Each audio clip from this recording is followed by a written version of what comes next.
ouvir a Ti, Pai.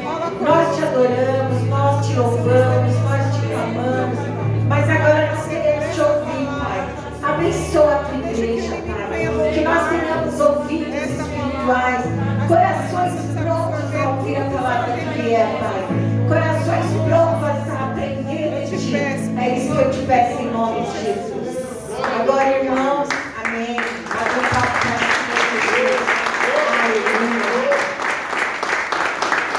Amém.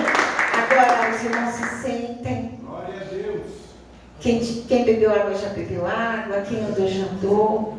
Agora nós vamos ouvir a palavra de Deus, amém? Amém. Vamos nos acalmar, porque Deus vai falar conosco, amém? Deus abençoe a igreja.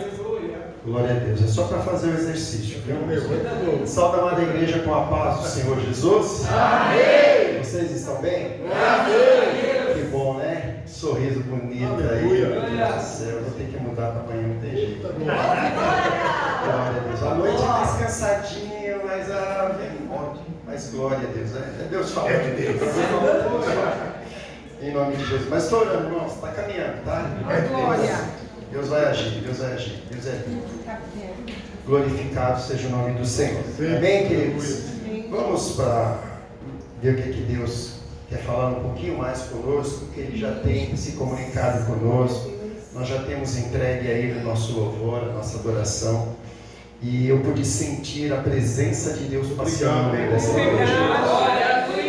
Eu pude ver anjos do Senhor caminhando aqui, se alegrando com a sua adoração, com o seu louvor ao Senhor.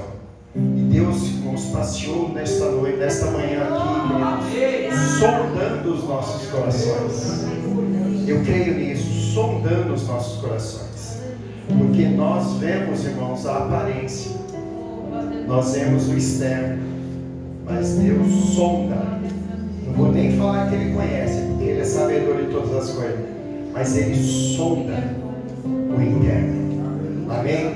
Então, neste momento, abra as vossas Bíblias no livro de Mateus, capítulo 26.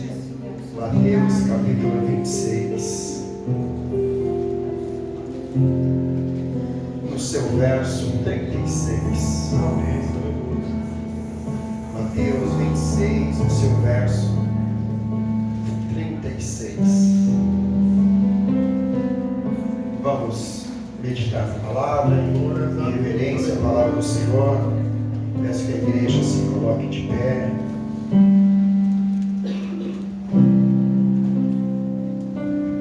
Esta semana eu estava vendo um julgamento. Estavam todos sentados conversando. Aí quando alguém anuncia a entrada do juiz, todos se calam e todos se colocam de pé.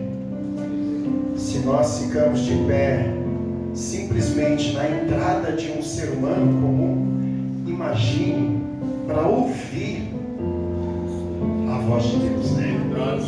Glória a Deus. Assim está escrito, queridos, Mateus capítulo 26, no seu verso 36. Em seguida, foi Jesus com eles a um lugar chamado Getsemane e disse aos seus discípulos: assentai-vos aqui enquanto eu vou ali orar. E levando consigo Pedro e os dois, ou seja, Pedro, Tiago e João, começou a entristecer-se e a angustiar-se. Vou repetir: quem entristeceu? Quem se angustiou? Então lhes disse: a minha alma está profundamente triste até a morte. Ficai aqui e vigiai comigo. Quem disse isso, igreja? Jesus. Adiantando-se um pouco, prostrou-se sobre o seu rosto e orando, dizendo: meu Pai, se possível, passa de mim este cálice. Quem disse: meu Pai, se possível, passa de mim este cálice. Todavia, não seja como eu quero, e sim como tu queres. E voltando para os discípulos, Jesus achou-os dormindo e disse a Pedro: então, nem uma hora pudeste vos vigiar comigo, ou ficar acordado comigo? Vigiai e orai, para que não entreis em tentação. Igreja de Cristo, o Espírito na verdade está, mas a carne é fraca. Tornando-se a retirar-se, orou de novo, dizendo: meu Pai, se possível, passa de mim este cálice, sem que eu beba. Faça-se a tua vontade. Voltando, achou-o outra vez dormindo, porque os seus olhos estavam pesados. Deixando-os novamente, foi orar pela terceira vez, repetindo as mesmas palavras: meu Pai, se possível, passa de mim este cálice, mas todavia seja feita a tua vontade. Versículo 45: então voltou para os discípulos e lhes disse: ainda dormem? Ainda repousais? Eis que é chegado a hora, e o Filho do Homem está sendo entregue nas mãos dos pecadores. Levantai-vos, vamos, que o traidor se aproxima. Amém, queridos? Podem sentar glorificando o nome do Senhor Jesus. Queridos, aqui nós vemos Jesus indo para um lugar específico, um lugar de oração, o qual os discípulos o acompanham aí. Quando nós vemos no capítulo 26, nós vemos os sacerdotes, nós vemos os Judas, nós vemos os homens preparando um plano para tirar a vida de Jesus. No capítulo 26 ainda, nós também vemos, mesmo Jesus sabendo e sentindo esta agonia, nós vemos ele ir para Betânia, aonde ele chega numa casa e uma mulher unge os seus cabelos com óleo. Mas os mesmos discípulos que estavam com ele, um dos seus discípulos fala: por quê? Por que desperdiçar este bálsamo? Sendo que poderia vender e dar aos pobres, mas a intenção do coração dele não era essa. A intenção do coração dele é para si mesmo poder tirar o dinheiro. E ainda no capítulo 26 nós vemos o pacto, a aliança que Judas faz com os sacerdotes para tirar a vida de Jesus. Nós vemos ainda no capítulo 26 o traidor sendo indicado, mostrando quem seria o traidor. Aleluia. E mesmo sabendo disso, ainda no capítulo 26 nós vemos Jesus servir a ceia com os seus discípulos, com aqueles que andavam com ele, com os seus amados, e ainda mais com o traidor à mesa. Mas a aparência do traidor ninguém via, porque a aparência era de um discípulo. Mas como Deus conhece e sonda o interior, e o amor de Deus, mesmo sendo para aqueles que ainda iria traí-lo, ele senta à mesa com Jesus. E mesmo assim Jesus divide, reparte a ceia, divide o pão, reparte o sangue, até com o seu traidor, até com o seu inimigo, até aquele que era contra ele. Vai meditando, queridos. Repitam comigo, queridos. Nesta manhã, Deus me trouxe aqui. Mais forte. Nesta manhã, Deus me trouxe aqui. Para eu fazer uma reflexão comigo mesmo. Deus vai falar comigo. E nós vemos Jesus servir a ceia. E um dos seus discípulos levanta e ele é avisado do que iria acontecer. Quando nós vemos Jesus falando com Pedro, irmãos, dizendo assim: então Jesus lhe disse: esta noite todos vos escandalizareis comigo, porque está escrito: ferirei o pastor e as ovelhas do rebanho ficarão dispersas. Mas depois da minha ressurreição irei adiante de vós para a Galileia. Disse-lhe Pedro: ainda que venhais a ser um tropeço para todos, nunca o serás para mim. Olha a afirmação de Pedro. Pedro se levanta no meio de todos e fala: olha, Senhor, mesmo que o Senhor seja escândalo para todos, não será para mim. Olha a aparência do discípulo de Jesus. Olha o entusiasmo, a força, o vigor de um homem que está andando com Jesus, que entrega também, através dos ensinamentos, o seu melhor para Jesus. E ele diz: ainda que venhais a ser um tropeço para todos, nunca o serás para mim. Quantos de nós, irmãos, deixa eu abrir um parênteses, quantos de nós muitas vezes falando: Senhor, todo mundo pode te abandonar, mas eu, Senhor. Todo mundo pode te negar, Jesus, mas eu, Senhor. Todo mundo pode virar as costas para o Senhor, mas eu, Jesus. E olha o que Jesus responde. Replicou-lhe Jesus: em verdade te digo que nesta noite, antes que o galo cante, tu me negarás 3 vezes. Irmãos, o título que eu coloquei aqui é: qual o significado da ceia para nós? O que é que significa este sacrifício, esta entrega que Jesus fez por nós, para que todas as vezes nós façamos isso até que Ele venha? Qual é o significado de nós estarmos todo mês aqui, uma vez por mês, nos assentarmos neste lugar para participarmos do corpo e do sangue dele? Qual o significado do sacrifício de Cristo para cada um de vocês?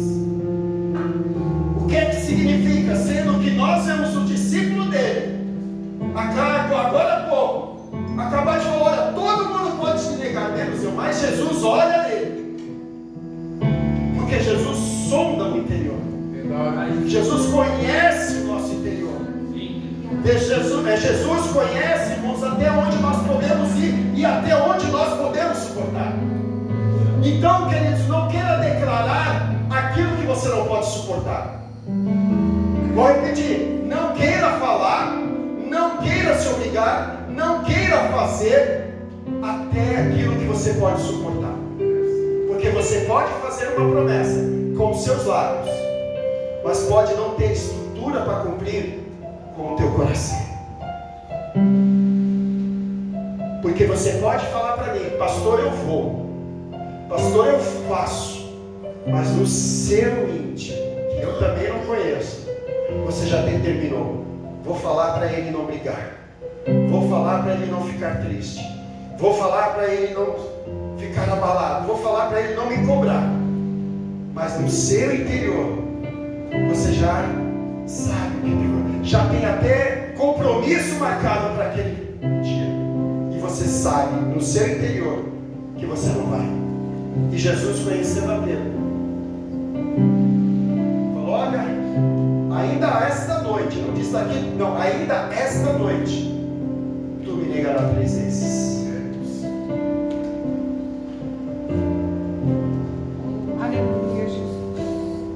Disse Pedro: ainda, e ainda retruca, ainda que me seja necessário morrer contigo, de nenhum modo te negarei. E todos os discípulos disseram o mesmo. Tem discípulos de Jesus aqui? Aleluia!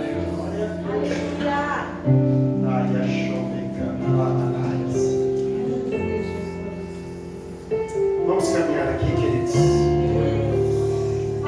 Vamos caminhar aqui.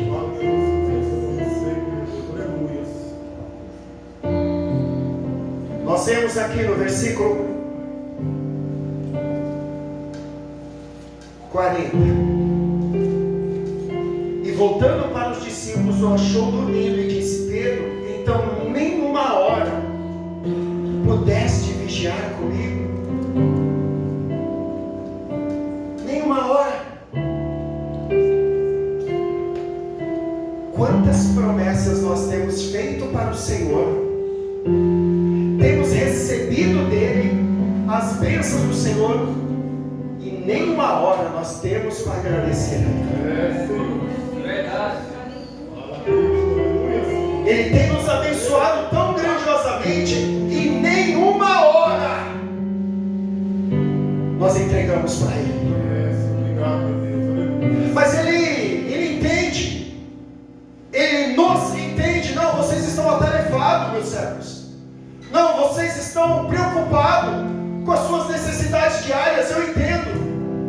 Não, vocês estão preocupados com a sua vida cotidiana. O Senhor diz nesta manhã: eu entendo, filho, eu entendo. Vocês estão preocupados com os seus afazeres, eu entendo, então tá bom. Vá lá e faça. Aí ele volta, versículo 43. E voltando, achou outra vez dormindo, porque os seus olhos estavam pesados. Não, mas ele continua entendendo que tudo aquilo que nós temos pedido a Ele, Ele tem nos dado, mas nós não temos mais tempo.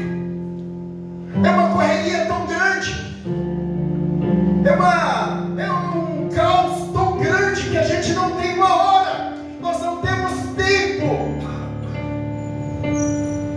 Quando Deus institui, quando Deus coloca o templo foi instituído para um lugar de adoração, para que onde a arca do Senhor ou a presença do Senhor tivesse um lugar fixo para ficar. Quando o Senhor institui o templo, queridos, é para que nós pudéssemos estar reunidos juntos, em união, formando uma unidade, para agradecer, para louvar, para exaltar a Ele por tudo aquilo que Ele já nos deu, não é que Ele vai dar, pelo que Ele já nos deu. Mas nós não temos tempo. Nós não temos tempo. Aí Deus, na criação, Ele coloca 7 dias da semana. De 7 dias da semana, Ele escolhe 3 ou 4 para que o templo esteja aberto, para que a gente possa, uma hora,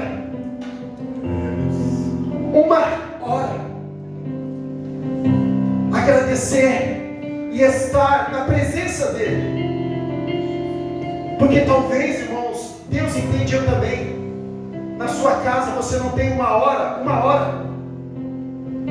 para orar, para ler a palavra, para agradecer, para exaltar, para gritar. Talvez você não tenha na sua casa por causa das necessidades do cotidiano. Não tem, mas Ele instituiu o templo. Ah, mas o templo fica longe. Ah, mas o templo, hoje não tenho condições. Eu não tenho carro. O templo, que eles não tinha carro nem cavalo, era a pé. Mas na hora da necessidade a gente não olha se a gente tem carro, se a gente vai de ônibus, vai a pé, vai correndo. A gente não olha, na hora da necessidade a gente dá um jeito. Mas Jesus aqui, queridos, e Ele estava neste momento triste, angustiado. A sua alma estava angustiada até a morte. E olha o estado que Jesus estava falando com os seus discípulos. Esse aqui, Ele está falando com 3, mas lá na porta do Getsemane ficou mais 8, 9. Qual é os discípulos? Em qual desses discípulos nós nos enquadramos? O que está aos pés de Jesus? Ou o que Ele deixou lá na porta? O que Ele deixou lá na porta, queridos, talvez estivesse orando. Nós não sabemos, mas estava vigiando, porque estava na porta. Mas e os que estavam dentro? Não puderam orar nem uma hora. Irmãos, qual é o significado de estar na Bíblia, na ceia? Qual é o significado de nós nos reunirmos aqui e olharmos aqui neste momento um suco que simbolicamente se transforma através do vinho, e o vinho simbolicamente é o sangue de Jesus que nos redimiu de nossos pecados?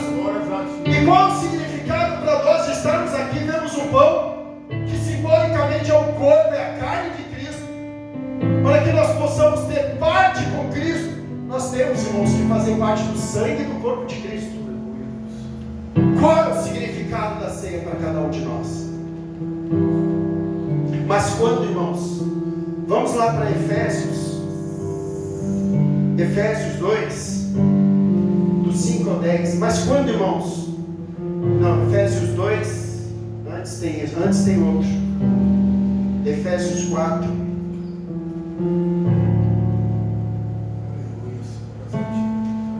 Efésios 4. Por quê, irmãos?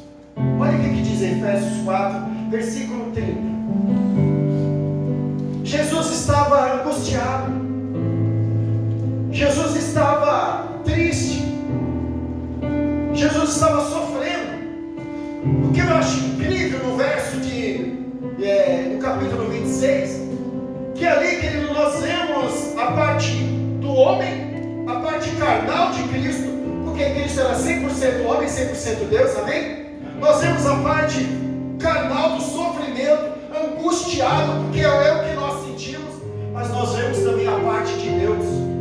Quando nós lemos lá, Senhor, se possível, tira de mim, aparta de mim este cálice. É um homem, porque Jesus estava angustiado.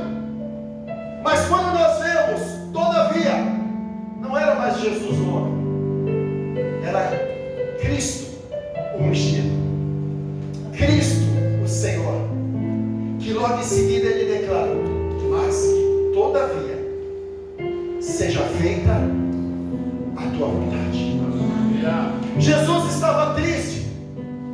Irmãos, o que é que nesta manhã eu e você tem feito que tem entristecido o Espírito Santo? O que é que Deus tem pedido para cada um de nós e nós não temos feito, e não o fazer ocasiona ou acarreta o entristecimento do Espírito Santo? Porque Efésios capítulo 4, versículo 30, ele diz assim, não entristeçais o Espírito de Deus, no qual foste selado para o dia da redenção. Pastor, mas como é que eu posso? O que eu estou fazendo então que está entristecendo o Espírito Santo? Mas ele aqui nos dá, queridos, algumas coisas. Ele nos dá, queridos, alguns ensinamentos de alguma forma que eu tenho feito, que você tem feito, que nós temos feito, que está entristecendo o Espírito Santo de Deus. A aparência, talvez não, mas o interior.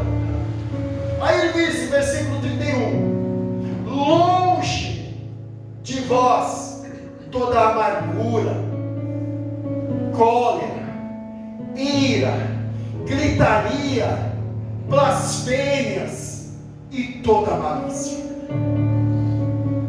É isso que causa entristecimento do Espírito Santo. Mas pastor, eu não pratico nenhuma dessas. Glória a Deus, você já está no santo. E aí ele nos dá um conselho para que o Espírito Santo de Deus continue ativo e vivo dentro de nós. Antes, sede uns para com os outros o quê? Benignos, compassivos, perdoando-vos uns aos outros. É impossível, pastor, perdoar. Eu não consigo. Glória a Deus. Pastor, não tem como. Me machucou tanto, não tem como eu perdoar. Não. Olha o que diz a continuação do versículo. Perdoando-vos uns aos outros, como também, repita comigo, como também, Deus em Cristo. Pega esse dedo de profeta. Cadê o dedo de profeta? Pega aí, Cristo, dedo de profeta. Aponta para você. Como também Deus em Cristo me perdoou. Você é digno de perdão? Você é digno de perdão? E por que você não perdoa? Eita, pastor, é forte. Se eu, pecador que eu sou digno do perdão de Deus, quem sou eu? Quem somos nós para não perdoar? Ah, pastor, o pecado dele, o que me fez é maior do que eu fiz. Ai, doce ilusão. Para Deus não existe pecadinho e pecadão. Se você está entristecendo o Espírito Santo, é porque você tem feito algo que não está agradando a Deus. Mas se nós fizermos aquilo que agrada a Deus, o Espírito Santo vivifica em nós e nos convence do erro do pecado. Aleluia. Eu quero trazer esta manhã, estou terminando, esta reflexão, para que a gente saia daqui falando: meu Deus do céu, eu preciso aceitar Jesus de novo. Eu preciso reconhecer a Jesus de novo. Porque, irmãos, nós somos tão falhos. Nós somos, irmãos, tão falhos que nós, irmãos, mesmo na nossa falha, nós nos achamos melhor do que os outros. Eu acho que a minha falha, que meu erro, meu pecado é tão pequeno perto do pecado do outro. Só de eu pensar dessa forma, eu já estou pecando mais do que ele.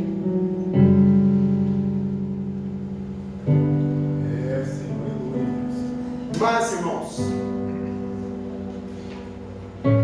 agora sim, Efésios capítulo 2.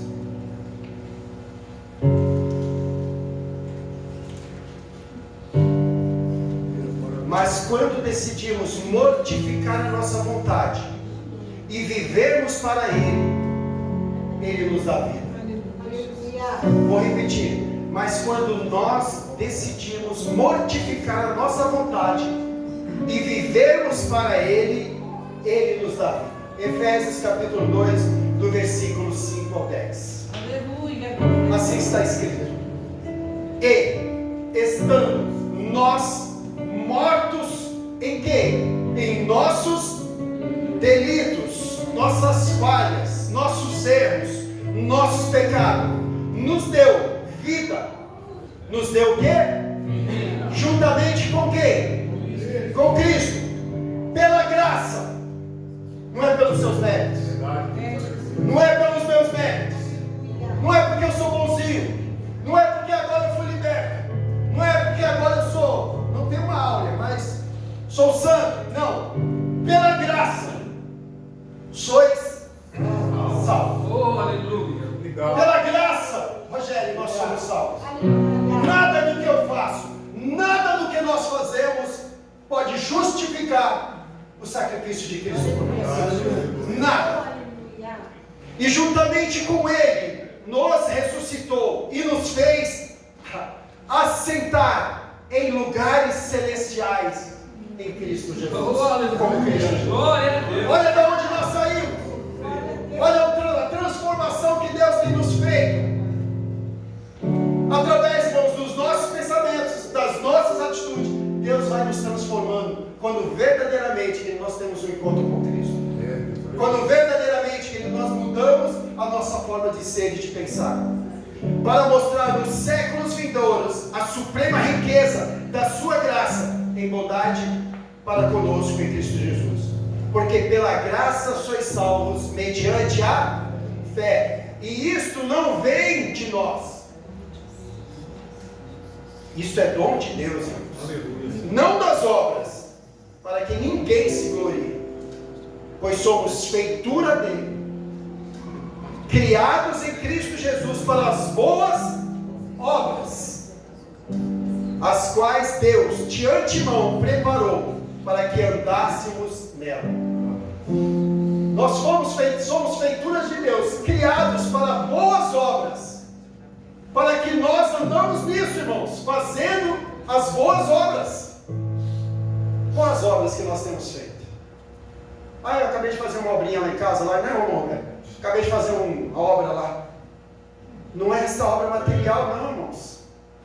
O Roberto é pedreiro, acabou de fazer uma obra na casa dele, não. É obras espirituais. E através de quem? De Deus.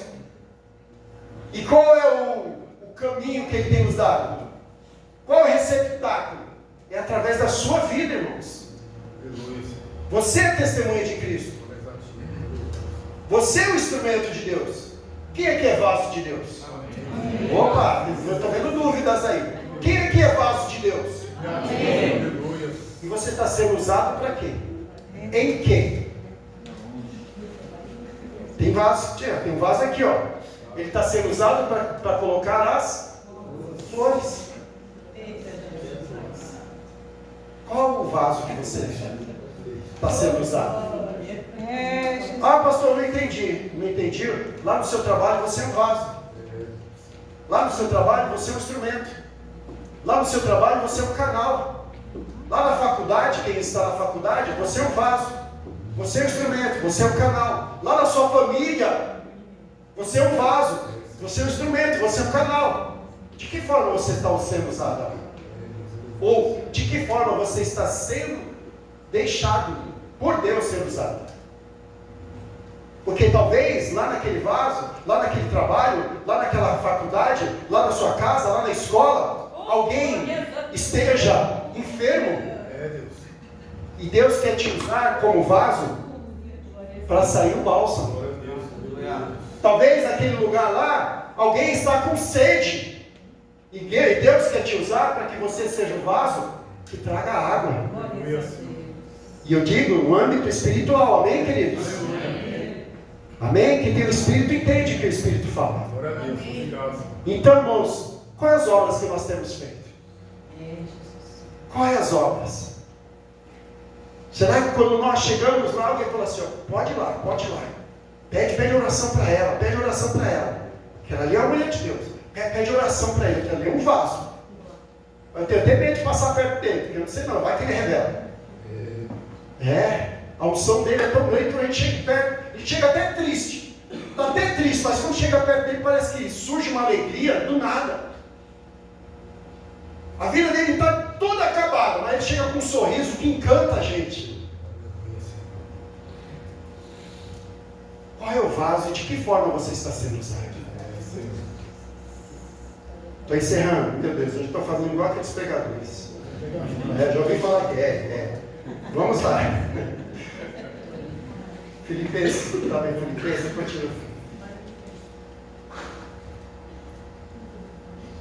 Aleluia.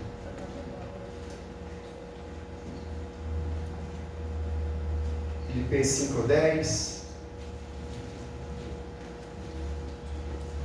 Filipenses mesmo, vamos lá, 2, 1. Ele vos deu vida, estando vós mortos nos vossos delitos e pecados, amém? Eu estou em Efésios, não, tem que ir para Filipenses. Meu Deus. Filipenses 2. Por isso, irmãos, devemos andar em união. Por isso, irmãos, devemos andar em unidade. Por isso, irmãos, devemos andar em comunhão. Esta semana eu queria que a pastora fizesse um purê para mim. Aí eu olhei lá onde a gente deixa as batatas, só tinha uma. Eu falei, mas ela não vai fazer, eu quero um purê. Ela não vai conseguir fazer um purê com uma? Não faz. O que mais máximo pode fazer é ela cozinhar e eu amassar ela. Mas eu queria um purê. Aí eu fui e comprei mais batatas. E a união de várias batatas formou um purê. Tornou-se uma unidade. Se nós, irmãos, como igreja, não tivermos a união, nós não teremos unidade. Não há unidade se não tiver união. Porque, irmãos, se nós tivermos duas batatas e uma tiver estragada, a gente faz purê? Se nós tivermos 10 batatas e uma tiver estragada, a gente faz purê? Não. Faz, porque você tira ela. Porque você tira a estragada, mas com as 9 que está na união, a gente faz o purê. Irmãos, não seja estragado. Venha para a união para você fazer parte da unidade. Oh, aleluia. Isso é forte. Glória a Deus. Gostei dessa palavra, isso é forte. Oh, glória. Mas, irmãos, a comunhão. Por isso devemos andar em comunhão. Filipenses 2:1. Se há, pois, alguma exortação em Cristo, alguma consolação de amor, alguma comunhão do Espírito, se há estranhos afetos e misericórdias, completai, irmãos. Paulo está dizendo aqui, não só ele, mas eu também digo, completai, irmãos, a minha alegria. E que alegria é essa, pastor? Do modo, irmãos, que todos pensais a mesma coisa. Tenhais o mesmo, sejais unidos de alma, mente, e tenham o mesmo sentimento. Comunhão. Será, irmãos, que nesta manhã há alguém aqui que está pensando de uma forma diferente? Não com as minhas palavras, mas com essa palavra. De modo que penseis a mesma coisa. Tenhais o mesmo amor. Sejais unidos de mente. Tenhais o mesmo sentimento. E o que é mais importante? E eu creio que esta igreja, esse povo tem isso. Nada faça por partidarismo ou para se vangloriar, mas por humildade, considerando cada um os outros superiores a si mesmo. Não tenha cada um em vista o que é propriamente seu, senão também cada qual é dos outros. O que é meu não é seu. O que é meu nem é seu. Porque a sua alegria é a minha alegria. A sua dor é a minha dor. Nós temos, queridos, o mesmo pensamento. Andamos da mesma forma, em unidade. Gostaria que você fechasse os vossos olhos por um minuto. A palavra que Deus colocou no meu coração, que ministrou para esta manhã, foi isso, irmão. Que nós saímos daqui com isso. Reflexão para nós mesmos. Vou refletir essa palavra vai dar certinho para o João Vitor. Não. Essa palavra, querido, eu vou refletir e ela vem direta para mim mesmo. Deus é bom demais. Senhor, mais uma vez te agradecemos. Glorificamos, Pai, o teu santo nome. Tua palavra, Senhor Jesus, Pai, nesta manhã foi ministrada. Senhor Jesus, Pai, que nós venhamos cair em si, Senhor, e olharmos para cada um de nós, Pai, refletirmos, Pai, qual o significado da Santa Ceia para mim, Senhor. O que eu estou fazendo aqui todos os meses, Senhor, perante no teu corpo, no teu sangue. E até chegar nesse dia, Senhor, de que forma eu estou entregando o meu culto, a minha adoração e o meu louvor a Ti. Senhor, que o Senhor sobrevenha sobre a minha vida. Que o Senhor é o Deus, Pai, que sonda, Senhor, o meu deitar e o meu levantar. E antes mesmo, Senhor, de uma palavra sair da minha boca, Tu já o sabes, Senhor. Por isso, Senhor, nesta manhã, sonda-me, Senhor. Sonda-me, Senhor, e Tu conheces.